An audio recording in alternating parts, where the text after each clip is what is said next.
আমাদের এই কলম যোদ্ধা আমাদের সাংবাদিক আসাদুজ্জামান কুইন হত্যার প্রতিবাদে কেউ বসেনি। যে যেখানে আছে সে সেখান থেকে এই হত্যার প্রতিবাদ জানাচ্ছে। আমাদের আজকে মনে হচ্ছে আমরা শুধু একা না, আমাদের সাথে এই দেশবাসী আছে। আমরা মনোবল হারাবো না। সন্ত্রাসীদের এই রক্ত চক্ষু আমরা উপেক্ষা করে আমরা আমাদের কলম আমাদের ক্যামেরা চালাবো। আমরা আজকে আবার নতুন করে শপথ গ্রহণ করবো যে সন্ত্রাসী তুমি যেই হও তার বিচার হবেই হবে এই বাংলার মাটিতে।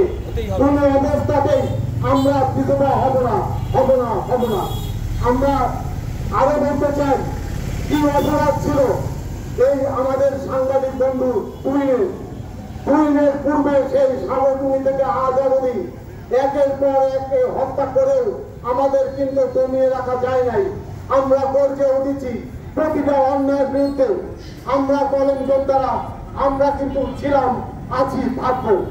আমরা সরকারের প্রতি দাবি জানাতে চাই মহান মুক্তিযুদ্ধ সহ আর জুলাই বিপ্লবে যারা অংশগ্রহণ করেছে, যারা জয় যোদ্ধা, যারা মহান মুক্তিযুদ্ধ যোদ্ধা, তাদেরকে সম্মানিত করা হয়েছে। আমরা এতে সত্যিকার অর্থে খুশি। আমরা সেই সাথে বলতে চাই আমাদের যে সকল সাংবাদিক বন্ধুদেরকে হত্যা করা হয়েছে সেই বন্ধুদেরও নাম নতুন করে তালিকাভুক্ত করা হোক। তারা দেশের জন্য কাজ করতেছে, দেশের জন্য কাজ করতেছে, আজকে আত্মহতি দিচ্ছে। সন্ত্রাসীদের গুলিতে কোপে নানাবিধ ভাবে তারা আমাদেরকে হত্যা করছে।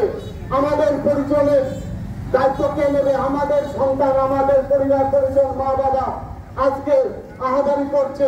তাদের এই শোক কিভাবে কাটবে? তাদের এই সন্তানরা কিভাবে মানুষ হবে? তারা আজকে সেই অন্ধকারে নিমজ্জিত হচ্ছে। আমার রাষ্ট্রের কাছে দাবি অবশ্যই আমাদেরও এরকম তালিকা করতে হবে, কারণ আমরা দেশের জন্য কাজ করছি। এই হোক আজকে আমাদের অঙ্গীকার।